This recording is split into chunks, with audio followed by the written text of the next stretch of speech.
2024 June 2 ഞായർ. ഇന്ന് 1199 ഇടവം 19. വാർത്തകൾ വായിക്കുന്നത് ജി രവി. അവയവ കച്ചവടത്തിന് മനുഷ്യക്കടത്ത് മുഖ്യ ഏജന്റ് ഹൈദരാബാദിൽ പിടിയിൽ. രാജ്യാന്തര അവയവ കച്ചവടത്തിനായി മനുഷ്യക്കടത്ത് നടത്തിയ കേസിലെ മുഖ്യ ഏജന്റ് ആന്ധ്രാപ്രദേശ് വിജയവാഡ സ്വദേശി ബില്ലംകൊണ്ട രാമപ്രസാദിനെ കേരള പോലീസ് ഹൈദരാബാദിൽ അറസ്റ്റ് ചെയ്തു.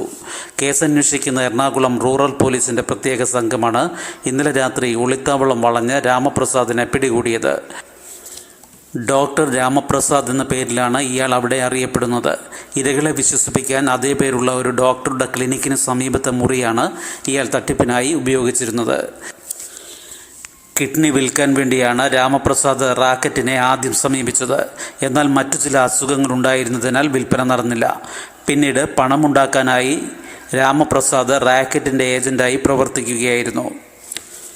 ഹൈദരാബാദ് റാക്കറ്റിൻ്റെ കേരളത്തിലെ ബ്രോക്കറായ കൊടുങ്ങല്ലൂർ വലപ്പാട് സ്വദേശി സബിത്ത് അറസ്റ്റിലായതോടെ രാമപ്രസാദ് ഒളിവിൽ പോയിരുന്നു.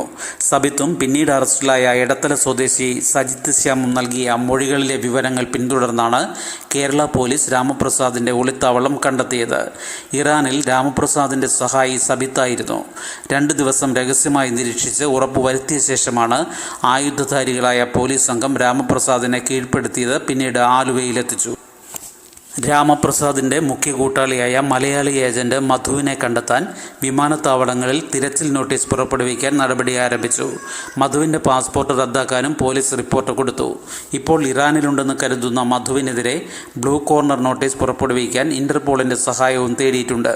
ഈ സംഘടിത കുറ്റകൃത്യത്തിൽ പങ്കാളികളായ കൂടുതൽ പ്രതികൾ ഇപ്പോൾ ഇന്ത്യയിൽ തങ്ങുന്നുണ്ട്. രാമപ്രസാദിനെ കസ്റ്റഡിയിൽ ചോദ്യം ചെയ്യുന്നതോടെ റാക്കറ്റിൻ്റെ ഇന്ത്യയിലെ പ്രവർത്തനങ്ങളെക്കുറിച്ചുള്ള വിവരങ്ങൾ ലഭിക്കുമെന്ന് അന്വേഷണ സംഘത്തലവൻ rural SP doctor Vaibhav Saxena പറഞ്ഞു. DYSP A Prasad, ASP Anjali Bhavana, inspector TC Murugan, SIമാരായ SS ശ്രീലാൽ, JS ശ്രീജു എന്നിവർ നേതൃത്വം നൽകുന്ന സംഘമാണ് പ്രതികളെ അറസ്റ്റ് ചെയ്തത്. കേജ്രിവാൾ ഇന്ന് തിരികെ ജയിലിലേക്ക്. മദ്യനയ അഴിമതി കേസിൽ സുപ്രീം കോടതി അനുവദിച്ച 21 ദിവസത്തെ ഇടക്കാല ജാമ്യ കാലാവധി ഇന്നലെ അവസാനിച്ചതോടെ ഡൽഹി മുഖ്യമന്ത്രി അരവിന്ദ് കെജ്രിവാൾ ഇന്ന് ജയിലിലേക്ക് മടങ്ങും. ആരോഗ്യ പ്രശ്നങ്ങൾ ചൂണ്ടിക്കാട്ടി ജാമ്യ കാലാവധി നീട്ടണമെന്ന് ആവശ്യപ്പെട്ടിരുന്നെങ്കിലും പരിഗണിക്കാൻ സുപ്രീം കോടതി വിസമ്മതിച്ചിരുന്നു. തുടർന്ന് 7 ദിവസത്തെ ഇടക്കാല ജാമ്യത്തിനായി വിചാരണ കോടതിയെ സമീപിച്ചു. എന്നാൽ ജഡ്ജി കാവേരി ബവേജ ഉത്തരവ് ബുധനാഴ്ചത്തേക്ക് മാറ്റി. ഇതോടെയാണ് ജയിലിലേക്കുള്ള മടക്കം ഏറെക്കുറെ ഉറപ്പായത്. സുപ്രീം കോടതി നൽകിയ ഇടക്കാല ജാമ്യം നീട്ടണമെന്നല്ല, പകരം ആരോഗ്യ പ്രശ്നങ്ങൾ പരിഗണിച്ചുള്ള പുതിയ ഇടക്കാല ജാമ്യത്തിനാണ് കേജ്രിവാൾ അപേക്ഷിച്ചിരിക്കുന്നതെന്ന് വിചാരണ കോടതി നിരീക്ഷിച്ചു.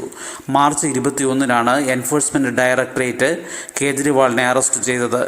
മെയ് 10-ന് ഇടക്കാല ജാമ്യം അനുവദിച്ച സുപ്രീം കോടതി ജൂൺ 2-ന് ജയിലിലേക്ക് മടങ്ങണമെന്ന് നിർദ്ദേശിച്ചിരുന്നു. ഇടക്കാല ജാമ്യാപേക്ഷ നിലനിൽക്കുന്നതല്ലെന്ന് EDക്ക് വേണ്ടി ഹാജരായ സോളിസിറ്റർ ജനറൽ തുഷാർ മേത്ത പറഞ്ഞു.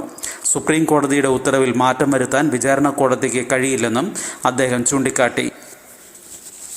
വിചാരണ കോടതിയിൽ ജാമ്യാപേക്ഷ നൽകുന്നതുവഴി സുപ്രീം കോടതി നൽകിയ ജാമ്യം നീട്ടാനാണ് ശ്രമിക്കുന്നതെന്നും അത് അനുവദിക്കാൻ പാടില്ലെന്നും അഡീഷണൽ സോളിസിറ്റർ ജനറൽ SV രാജുവും പറഞ്ഞു.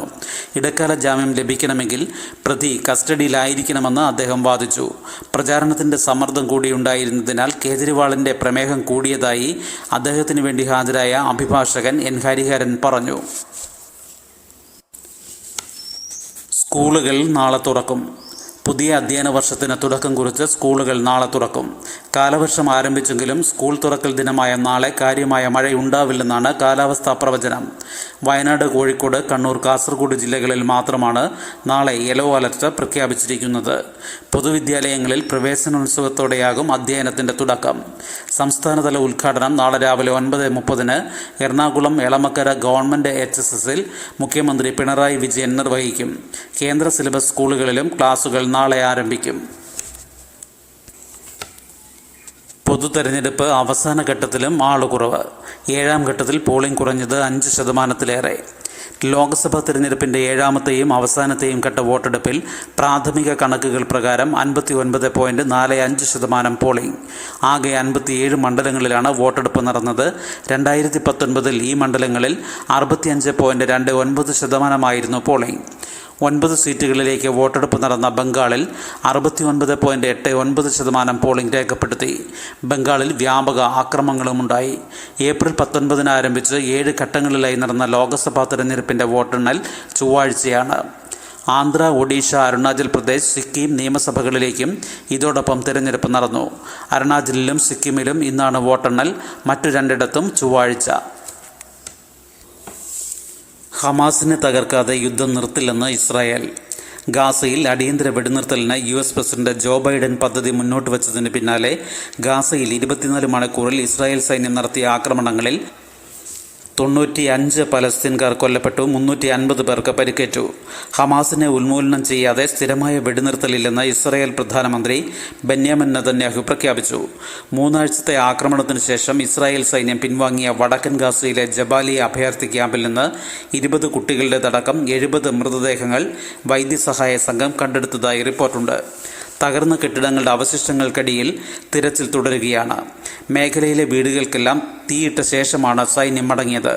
ബൈഡന്റെ നിർദ്ദേശങ്ങൾ അംഗീകരിച്ച് ഉടൻ വെടിനിർത്തലിന് ധാരണയുണ്ടാക്കാൻ ബന്ദികളുടെ കുടുംബങ്ങളും ഇസ്രായേൽ പ്രതിപക്ഷ നേതാവ് യെയർ ലാപ്പിയും നെതന്യാഹുവിനോട് അഭ്യർത്ഥിച്ചു.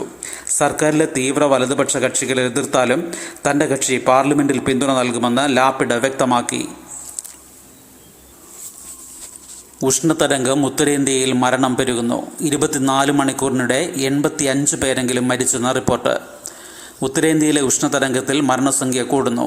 ഒഡീഷ, ബീഹാർ, ജാർഖണ്ഡ്, രാജസ്ഥാൻ, UP എന്നിവിടങ്ങളിലായി 24 മണിക്കൂറിനിടെ 85 പേരെങ്കിലും മരിച്ചതായാണ് റിപ്പോർട്ടുകൾ. ഔദ്യോഗിക കണക്കുകൾ ലഭ്യമായിട്ടില്ല. ഒഡീഷയിൽ മാത്രം കഴിഞ്ഞ ദിവസം 46 പേർ മരിച്ചു. അടുത്ത 2 ദിവസത്തിനകം ഉത്തരേന്ത്യയിൽ ചൂടിന് നേരിയ കുറവുണ്ടാകുമെന്നാണ് കാലാവസ്ഥാ വകുപ്പിന്റെ വിലയിരുത്തൽ. ഉഷ്ണതരംഗം ദേശീയ ദുരന്തമായി പ്രഖ്യാപിക്കണമെന്ന് രാജസ്ഥാൻ ഹൈക്കോടതി കഴിഞ്ഞ ദിവസം കേന്ദ്രത്തോട് ആവശ്യപ്പെട്ടിരുന്നു. രാജസ്ഥാനിൽ മരിച്ചവരുടെ യഥാർത്ഥ കണക്ക് നഷ്ടപരിഹാരം നൽകാതിരിക്കാൻ വേണ്ടി സർക്കാർ മറച്ചുവെക്കുന്നതായി കോൺഗ്രസ് ആരോപിച്ചു. 100ഓളം പേർ സംസ്ഥാനത്ത് കഴിഞ്ഞ ദിവസങ്ങളിൽ സൂര്യാഘാതമേറ്റ് മരിച്ചുവെന്നാണ് കോൺഗ്രസിന്റെ വാദം. എന്നാൽ 5 പേർ മരിച്ചെന്നാണ് വ്യാഴാഴ്ച രാജസ്ഥാൻ സർക്കാർ അറിയിച്ചത്.